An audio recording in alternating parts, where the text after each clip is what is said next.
Hey comic fans, Scott Harris King here. I'm really excited because we are going through my complete run of Avengers and we're up to a part that I really love, and it's the end of the Kurt Busiek run. Last time around, in the previous video, I think it was part 9, we showed off the beginning of the Kurt Busiek run, the part where he was doing it with George Perez. Amazing artwork, very good run with some really high points. But my favorite parts of the run are not that, even though that's the part that kind of gets all the buzz and acclaim, because of the team, because of the Perez artwork.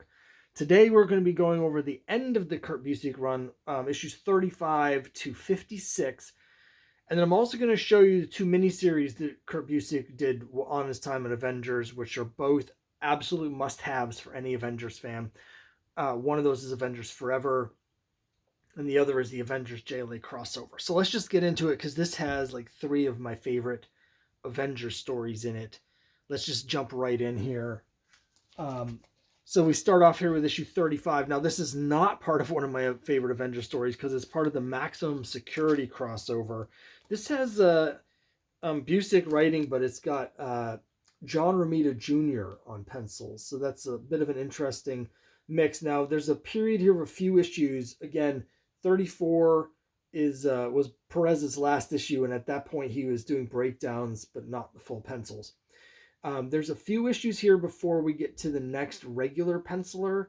And even then, he's only regular for a few issues. But we get some interesting creative teams, okay? Starting with a great pairing here for this storyline with issue 36. It's Kurt Busiek with Steve Epting on pencils. Now, Steve Epting is fantastic. This is before he did his acclaimed run with Brew Baker on Captain America, where they brought back Winter Soldier. This was not that long before that, but it was after his first run of Avengers, which I've already covered back during the Gatherers saga. This is a 2-part storyline where they go in. It has to do with, it's complicated, but it has to do with the Black Knight. His squire from a previous miniseries had gotten the Ebony Blade and had become been consumed by the Ebony Blade and became called like Blood Wraith, and he was basically using it to just kill people and suck out their souls. He basically wipes out a whole country, and because of that, if all the souls fed into the Soul Blade, makes him like 200 feet tall. Anyway, there's some great artwork in here. You can see how big the Soul Blade has gotten here. The Ebony Blade, I'm sorry, I keep giving it the wrong name, but the Ebony Blade. So that's a really cool story with a great creative team. Now, starting with 38, this says like the beginning of a new era. Alan Davis comes on board as the new penciler. Alan Davis, I think, is an excellent artist. I'm not necessarily a huge fan of the way he draws faces, but other than that, really good, of course. And the storyline starts here in 38. Has to do with a bunch of Hulks and stuff. 39.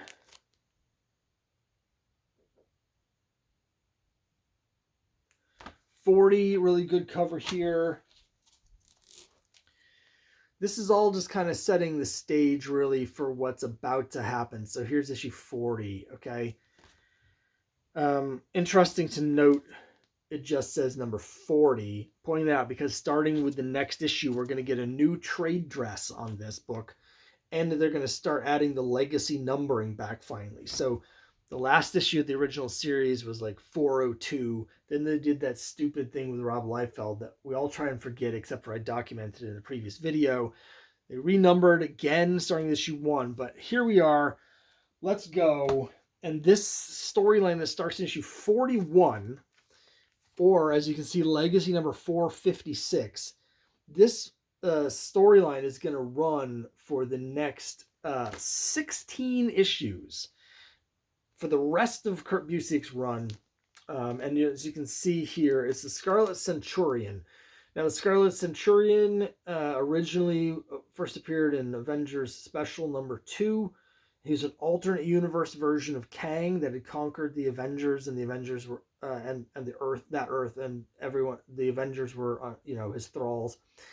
And this begins this epic storyline. So I'm just going to go through all the covers here. 42.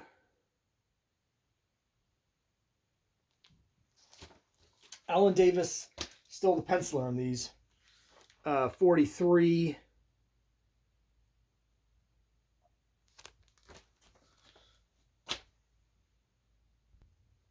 Here's 44. You'll probably notice right away, not Alan Davis art. So Alan Davis comes on as a regular penciler, only lasts like 7 issues. This is a guy by the name of Manuel Garcia. So he does 44. 45.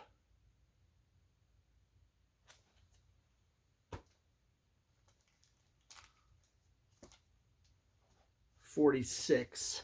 I'm going to tell you what this story is all about in a second. Because once I get to issue 47, now my copy somehow fell. It's one of those things where it fell in the box and got squished, so it's got a big crease down the middle of it. Here's 47. Okay, so here's we're going to have to pause and actually talk about what the story is about, because as you can see, we got everything's on fire. All the cities, like famous cities of the world. Here's Carol Danvers. Looks like she's on a romance comic cover, about to be kissed by this guy who looks suspiciously like Marcus Immortus from the infamous issue 200. So here's where I'm going to have to start telling you what the storyline is about. So basically what happens is the Scarlet Centurion shows up, and it's not actually the spoilers here. Okay, big spoilers for this whole storyline, because I can't talk about it without spoiling it. But this is one of my all-time like top 3 Avengers stories of all time. What happens here is Scarlet Centurion shows up, but it's not actually an alternate universe version of Kang. It's Kang's son, and Kang is also there. And what happens in this storyline is the reason you see all these famous city monuments burning down here is because over the course of these issues I'm showing you, they win. Kang wins. Kang conquers the Earth. He's got this thing where he's basically made deals with all these different groups on Earth that are sort of marginalized villain type groups, like the Deviants and other things like that, like Atuma. And the Atlanteans. And so he comes in and he's got his own thing, of course, from all the future tech or whatever. He doesn't even really need it, because he's got all these armies of super people on Earth that rise up at his command, and he wins. The superheroes all lose. It's very sort of Days of Future Past. The various superhero groups, they're all defeated. They're all captured. They're thrown into like concentration camps. And there's a few Avengers that have gotten away. There's basically 2 groups of Avengers that are on the loose. One of them is a group that's on Earth, and they end up forming like a resistance group. So they're like leading the resistance against Kang, but the whole world's been conquered. So it's very much sort of like a secret rebellion, like the French resistance during World War II sort of thing. There's also a group of Avengers that have gone into space sort of at the beginning of this, and they're off in space while this is happening, and they've got sort of a parallel plot line going on where they're finally investigating all the crap that's been building through the whole run up to this point about the Church of the Triune and triathlon and stuff like that. Now, as part of what's going on here, Scarlet Centurion and Carol Danvers sort of get together, and this whole issue is basically dealing with what happened in issue 200, because this is not the same. This is not Marcus Immortus, but it's the same person. It's just an alternate version of him, because Marcus Immortus was also sort of like, it's right in the name, Immortus. It was basically a version of Kang / Immortus who was in limbo and was being born into our world through his relationship. And so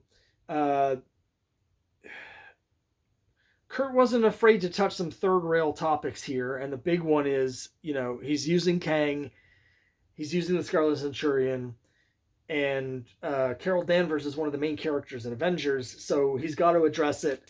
And essentially, what happens is they sort of have a relationship, but it doesn't work out. Let's just put it that way. You'll have to read it to get all the details. Here's another 100-page monster issue. Now, we had one of these in the last video. I think it was issue 27, 26 or 27 was a 100-page giant, had a bunch of cool reprints in it. Same deal here. You can see we've got a bunch of Avengers in, you've got a couple of Avengers in space, and a whole bunch of Sentinels. Like I said, there's definitely a Days of Future Past sort of feel and connection with what's going on in this storyline. But also of real importance here is that starting with 48, we get a new penciler on the book, and it's the awesome Kieran Dwyer, who is just fantastic. One of my favorites. I love his work on Captain America, quite a while before this, and he absolutely kills it on this book. And he's got some great covers for this. Here we are, issue 49. So we're already up to part 9 of this storyline.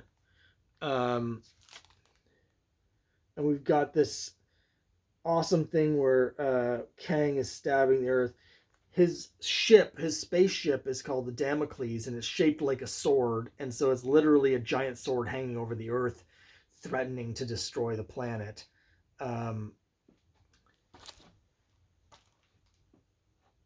Now, this says it's enough said. Kurt did a wonderful job here of navigating through all these sort of company-wide nonsense things that anytime someone's doing one of these big events in their book, like a big storyline, they're always being interrupted by these stupid crossover events and stuff like that. So I should mention here something really interesting and weird about this series. Okay, first of all, Enough Said is a month what they did where it was all silent, no dialogue. Very gimmicky, but Kurt Busiek and Kieran Dwyer, who had to shoulder a lot of the load because there's no word balloons, they pull it off really well. This is actually the issue where Kang wins and conquers the Earth. At the end of this issue, he basically drops a nuke from space and blows everything up. Blows up a whole city, drops it right on the Avengers. And so basically Earth surrenders. So one question you might have, since we're talking about crossovers, right, and big events, we have a thing here where it's in continuity, where Kang has conquered the entire planet and subjugated all the superheroes. It's not an alternate reality. It's not a what-if story. It's actually happening in Marvel continuity. And it's happening over the period of 16 months, right? So, I mean, Earth's not conquered until part 9, but it's a story that takes a year and a half almost to tell, right? So you might be wondering, well, obviously something of this size affects everybody in the Marvel universe. Surely there were all these other books that were doing tie-in stories because of this. This is where it gets a little strange, because almost no other books in the Marvel universe acknowledge this at all. There were a couple. I'm going from memory over 20 years ago here, but I think like books that were really closely tied to Avengers, like Thunderbolts, might have had a couple tie-ins, but for the most part, completely ignored by everything. Now, I think that was probably done because they wanted to let Kurt do this giant story without derailing every other book in the entire Marvel universe for a year. And so the compromise was they're just going to let him do it and just not even mention it anywhere else. They're basically like, yes, it's happening in the Marvel universe in continuity, but we're just gonna everyone's just gonna ignore it, other than Avengers. So it's a little frustrating if you're into the shared world. Like the whole point of the Marvel universe is how can you have something this important that nobody else even mentions? But at the same time, with a book of this size, like they had to do something, and that's the way they came up with is to just have everyone ignore it. In a way, it kind of prefigures a lot of stuff that's happened, say, in the last 10 years, where there's a lot of giant earth shaking things, and it seems to be all the creative teams are sort of they're in a shared universe, but they're all just sort of doing their own thing unless there is like a company wide crossover, and nobody really pays attention to anyone else's continuity. They were kind of doing that here over 20 years ago. Here's Avengers number 50, aka 465. Another really cool Kieran Dwyer cover. I actually think the logo stuff takes away from it. They have this sort of this is like it's like a radar here, like the logo. They have the crosshairs of the radar. I wish it didn't have that. If you take away this and this weird radar overlay, it's such a cool cover with the Avengers in like the black and the Avengers and the flag. So this is one where I'm usually a fan of trade dress, but this definitely affects the story. So I mean the look. Here's 51. This is what I was talking about in terms of like there being the superheroes are put in like concentration camps and stuff. A bunch of the Avengers have been captured along with other superheroes. Again, the Wasp is leading a resistance group of the heroes that haven't been captured, but you can see that this is one that's dealing with the heroes that are captured.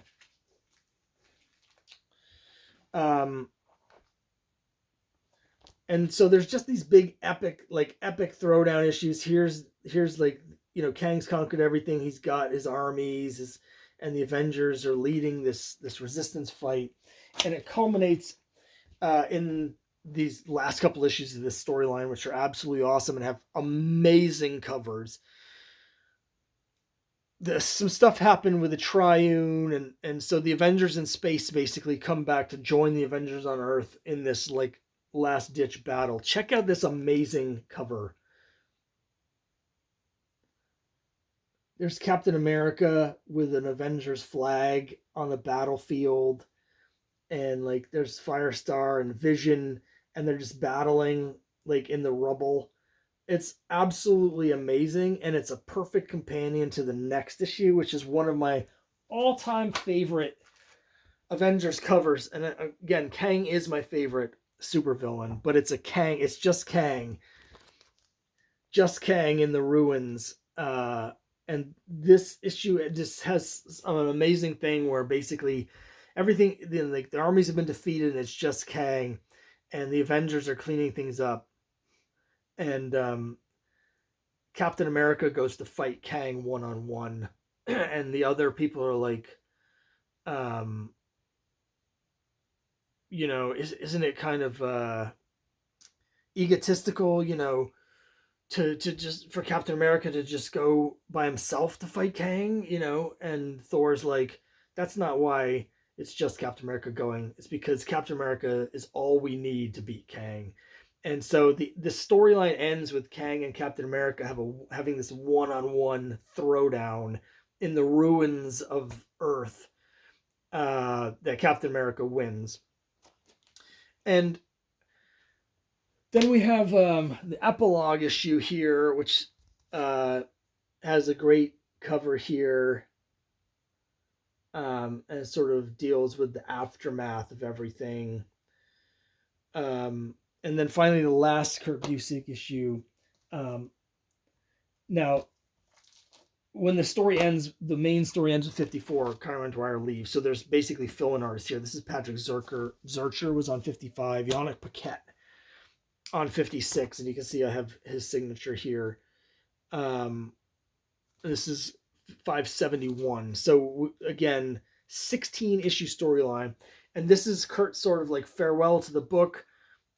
Resetting the status quo at the end of this big storyline, and getting everything in place and leaving everything in a place so the person that comes in can take over.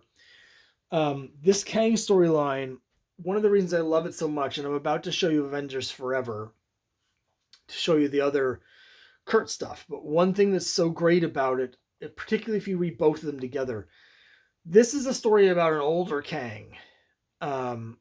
This is a story about a Kang who is worried about his legacy. He's feeling old. He is starting to feel his mortality. He knows even though he's the master of time, he's not immortal, so he's not going to live forever. And so the whole point for Kang isn't to actually conquer Earth, it's to do it with his son, the Scarlet Centurion. And major spoilers here, but basically, because of the Scarlet Centurion's sort of love for Carol Danvers, he ends up sort of betraying Kang. He's not able to really go through with things, and so at the end of the story, Kang kills him, and we discover that this Scarlet Centurion, this son of his, is like the 20th different Marcus Immortus that he's had, and none of them can live up to what he wants from his son, and he's killing all of them. And so it just, at the end, it's just Kang sort of in despair as he's just aging and just like completely defeated, because he basically loses, and it's almost like he gives up when he realizes the betrayal by Immortus, by his son. He kind of gives up because, you know, it doesn't really matter if he's conquered Earth, because again, he knows he's getting old. What matters was the relationship with his son, and once he feels like his son has betrayed him, and so he's just sort of left dejected and alone at the end, like perpetually alone. Now that's the older Kang. It's such a great character piece on Kang, on the old Kang, and in particular, if you've read Avengers Forever, because Avengers Forever, I'm going to show you a 12-part miniseries. Now this came before that storyline. I'm just showing it afterwards because I wanted to go through the whole Kurt Busiek run in order without interrupting it. So this was coming out a couple years before this, around the time of like issue 12 or 13. So 2 or 3 years before, let's say probably ended about 2 years before that Kang storyline started, right? Was this 12-part series. And as we'll see when we go through this, this is a Kang story. It's an awesome time travel story with tons of Avengers stuff and like unbelievable weaving of Avengers continuity. But at its heart, it's about Kang and it's about Immortus. And the difference between this Kang storyline and the other Kang storyline is this is about a Kang in his prime. So this is about a Kang who's younger, so like it's not really clear how old he is, but let's say in this storyline, like he's maybe in his late 30s, mid-late 30s, right? Mid-30s. So like he's in his absolute prime of life in this storyline. Whereas the Kang in the one I just talked about, that's Kang when he's like 55. And so the difference in the stages of life that Kang is at. So one thing that's interesting about Kang is because he's a time traveler, the Avengers are meeting different versions of Kang all the time, just because he's coming to them at different parts of his life. So here we have issue 1 of Avengers Forever, and it starts with Rick Jones front and center on the cover. And basically what happens in this, it's all about time travel, and we end up with this team of Avengers that's super, super interesting. Here they are on the cover, and what's interesting is the Avengers that form the main team in this book are plucked from different time periods, and a lot of them are sort of at the moment where they're sort of really at their low point or doubting things or like trying to figure out what they're doing. So Captain America here is brought into this group at the moment where he's basically just quitting being Captain America from Steve Englehart's Secret Empire storyline, where he quits and becomes Nomad because he's disillusioned. So the Captain America leading the team is someone who doesn't believe in America, the American dream. He feels completely betrayed by all of his beliefs. And he's at a complete low point for the character in terms of his confidence, because he no longer knows what to believe. Now, at the same time, we also have Yellow Jacket, and this is the Yellow Jacket from the Yellow Jacket's first appearance, where he's in the middle of he doesn't know he's Hank Pym, and he's in the middle of a psychotic breakdown where he's created this new identity. And so he's completely out of character for Hank, which becomes a big problem because Hank is also on the team. But the Giant Man and the Wasp that are on the team are the current members. So at the time this is coming out around Kurt Busiek's Avengers Volume 3, number 12, they're from the current team. And so there's two different Hank Pyms, one of whom is this like crazy brash jerk Yellow Jacket who hates Hank Pym. And then there's the real Hank Pym who, for him, that's like a bad experience in his past. We also get Hawkeye here right at the end of Kree Skrull War. So he's still wearing his Goliath costume, but he's gone back to being Hawkeye. It's at the period just before he puts on that ridiculous blue dress sort of costume that he wore for a little bit starting with issue 98. So this is him like between issues 97 and 98 at a period where he's trying to figure out who he is because he's switching identities, and he's just soul searching a lot. And, you know, in the Avengers, he ended up leaving the book in issue 109 shortly after this. And then the other members are Genus Vel and Songbird, who in this storyline are future Avengers. They come from some kind of future where they've actually heard about this whole adventure, so they kind of know what's happening, but they can't tell anyone because it'll mess up the timeline. And they don't. I'm not sure how much they even know. They just know that it happened, and so they find themselves in this thing, and they're like, "Oh crap, we heard about this thing, but now we're in it." And so they're sort of like members that like none of the other people have ever heard of, and so it's a really interesting mix. Here we are, issue 3. You can see Kang is fighting Immortus on the cover. If you like time travel and alternate realities, every issue of this is just jam-packed. And it weaves all these, like, everything that ever happened basically in Avengers is touched on in this storyline. So it's super dense from a continuity standpoint. It's also, if you don't like time travel and sort of the mind screw of alternate realities and time travel and paradoxes and stuff, you're going to hate this because it's like, that's what it is. It's a mix of continuity and time travel paradoxes. But if you're like me, where I've got a complete run of Avengers, I've read several times before, so I knew all of the references without, needing the footnotes, which I'll talk about in a second, is just amazing. Plus, again, Kang is my favorite villain. So, and what we have here of Kang fighting Immortus, that's what the whole storyline is about. Not just literally, but figuratively, because it's Kang fighting against this future where he feels like he's trapped. He knows that he's going to become Immortus, and he hates the idea of becoming Immortus because he can't stand what Immortus stands for. And so he's rebelling against the idea that he doesn't have freedom, that there's no freedom of choice for him because he already knows what's going to happen to him, and he hates it. I mentioned the footnotes. So the footnotes are in the back of each issue. There's like these detailed notes explaining all of the references. Here's my copy of issue 4. Now, one thing that's interesting is, so this is coming out in like whenever it was coming out, 99 or 2000 is that area. I think it was started in 99 and went into 2000, I think. We think of like variant covers and like chase variants or incentive variants as being a new thing, but this is 25 years ago, and this was like an incentive variant drawn by Jeff Smith of Bone fame. So you can see I have several signatures on here.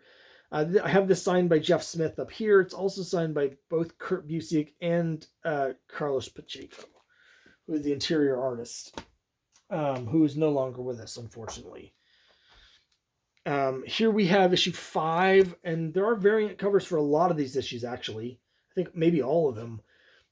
Here's issue 5, and we've got the Avengers of the 1950s, who would have eventually come back later as the Agents of Atlas. but at this point we're still just a what if the Avengers have been formed in the 1950s. So they're in this storyline as well.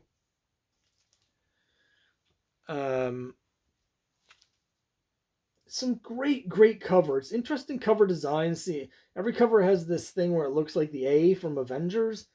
um I kind of, and it's overlaid over the artwork, so there's more artwork behind these things. It would be interesting to see the covers without the giant logo, and without that overlay, because some of the art is absolutely fantastic. Issue 7. Issue 8, again, like a long time hardcore Avengers fans will immediately recognize this as the Vision's origin story. It was told in issues 134 and 135, where it turns out he was, they thought that he was the Human Torch, and that was retconned decades later by John Byrne, who can't leave anything alone and did everything he could possibly do to screw over the Vision. But here's Kurt Busiek kind of addressing that, as he addresses a lot of things in here. Teen Tony from the Crossing era gets addressed. Here's one of my favorite single issues, and issue 9, amazing cover. Again, I have it signed by Carlos Pacheco. It's all these statues of different people associated with Kang who may or may not be Kang, including Doctor Doom, the Scarlet Centurion, Immortus, Ramatut, Nathaniel Richards, and then there's Kang standing on the statues. This is a Kang origin story where it's all Kang, reflecting on his life, and it's absolutely fantastic. And then it sets the stage for the last 3 issues. So here's issue 10, where Kang ends up teaming up with the Avengers to battle against Immortus. And basically we find out that there are these timekeepers at the end of time that decide everything about the universe. If you've seen like the Loki stuff in the MCU, this will sound familiar to you. The timekeepers are basically like, Immortus is doing all the stuff to keep pruning the timeline, to keep the timekeepers happy, because he thinks that if he doesn't, and he's working for them, because if he doesn't keep everything the way it's supposed to be, that they will just completely wipe Earth out of existence. So they'll just completely erase reality itself. And obviously the Avengers are fighting against them, and here's number 11. The Guardians of the Galaxy are in this, like all sorts of stuff. And then finally, we get all these different Avengers from all these different time periods in this one giant battle. And eventually what happens is Kang and the Avengers teaming up together, they win. And Kang's big reward for the winning is that the timeline is no longer set in stone, and so he faces the possibility that he might not in this reality have to become Immortus. So this storyline basically separates Kang from his destiny, and now he's sort of a free man to create his own destiny. So this is really it's just such a great story if you're a big Avengers fan, and if you're a Kang fan, it's absolute must read. Just fantastic. And it's all about sort of Kang trying to take control of his life and have freedom again. And it's very much the story of like a younger person. So when you read that story and then you read that other Kang storyline that Kurt Busiek did later, it's just amazing to have both of those. So as a Kang fan, 2 of my favorite stories, Avengers stories ever. Finally, I know this is going really long, but we got to talk about Avengers, JLA Avengers / Avengers JLA, the crossover. Now this, I'm pretty sure, came out right at the end of Kurt Busiek's run, maybe right after it. So I think Perez, part of the reason he might have left the book was because he knew this was coming and it was going to take him a long time. I love this storyline. I think it's great. Not everybody loves it. Some people have different story problems, and I mean, I don't love everything in it. There's definitely a feeling in certain places of trying to you have to keep both DC and Marvel happy, and so there's times where I felt like I'm not 100% sure that this is necessarily how it would have gone or how Kurt would have written it if he didn't have to in certain places, like the fight between Thor and Superman, and there's certain things that you have this. So these are from 2003. So going into 2004. So this is after he finished his run. They were doing this afterwards. Here's issue 3. And the storyline involves, almost doesn't even matter. But it's the Grand Master is playing a game with Metron or something, and it's got, or Kronos is in it as well. And it's a classic Grand Master storyline where they choose champions, and one of them, the JLA, is their champion, and the other one, chooses the Avengers, and so they're fighting against the other to get the MacGuffins. There's a lot of similarities in the way it plays out with the first couple issues in particular, with the setup to the Avengers Defenders War, but also to the first Grandmaster storyline in Avengers 69 to 71. Very similar structurally. And that one in particular is important because that's the first appearance of the Squadron Sinister. So that is a story where Grandmaster and Kang are playing, and Kang chooses the Avengers as his champions, and the Grandmaster chooses the Squadron Sinister, which is the Justice League. So I think it's intentional, this sort of callback. And then finally, issue 4, I've just been holding on to this for a minute while I yammer, because it's like an iconic cover of Superman going in with Captain America's shield and Thor's hammer. Two things. I've heard some people say like they didn't really like how the story sort of develops and wasn't that strong towards the end. I mean, I liked it just fine. There's a lot of alternate universe stuff or whatever. But one thing I want to say is that Perez had gotten quite a ways into a JLA Avengers crossover way back in the early 80s. And that was killed by editorial interference. And eventually, I think Jim Shooter just killed it. And so that was never published. So they, 20 years later, they finally do this here, and they get halfway through the series, and there was more editorial interference, and they were basically told they had to scrap the plot line. And so they were already halfway done. And so what we have here in particular in issue 3 is not what originally was supposed to be in there.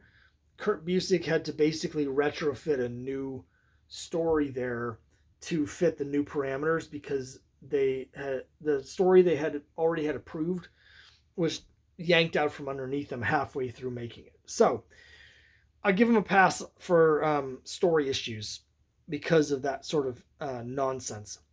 The other thing is, final thing here, I talked a lot last time about how there's this sort of revisionist history that that was happening even at the time, that Avengers was bad and was a selling bad, and so you needed it to be rescued by Brian Michael Bendis and the New Avengers, which come in 2005 and becomes the #1 selling book. Now, last time I talked about the fact that the book was already a top-selling book for years before that. Next video, I'll be showing the period between Busiek and Bendis, where the book did definitely go down in quality and sales slipped. But it's important to note that the last issue of this series is coming out in 2004. This is a #1 top-selling, top book, #1 sales for this series. It was like the big event.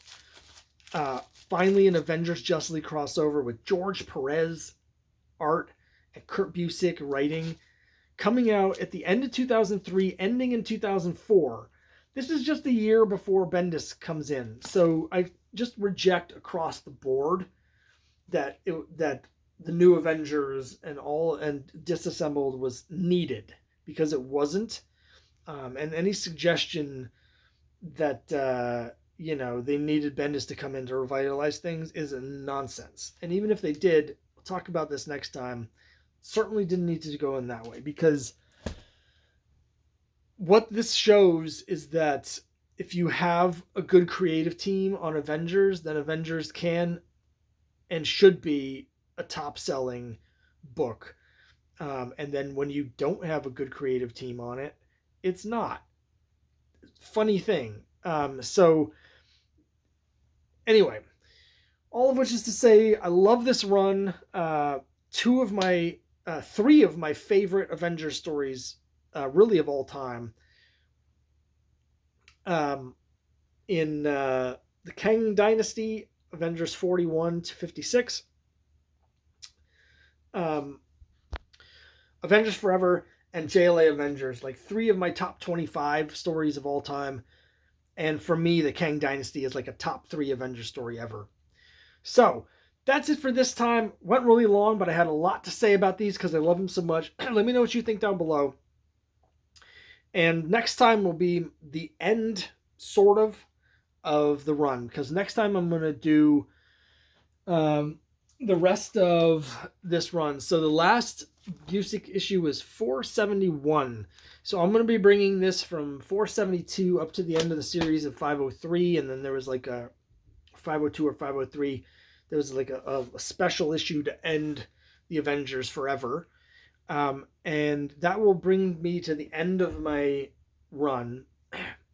But I also have another video after that, because I also have all 23 annuals. I've got giant sizes. I've got tons of crossover appearances and guest appearances and stuff like that to show. So there's still going to be another video after I finish the main run to go over the annuals and all the other stuff. But for now, this is it. Let me know what you think down below. I'll see you next time.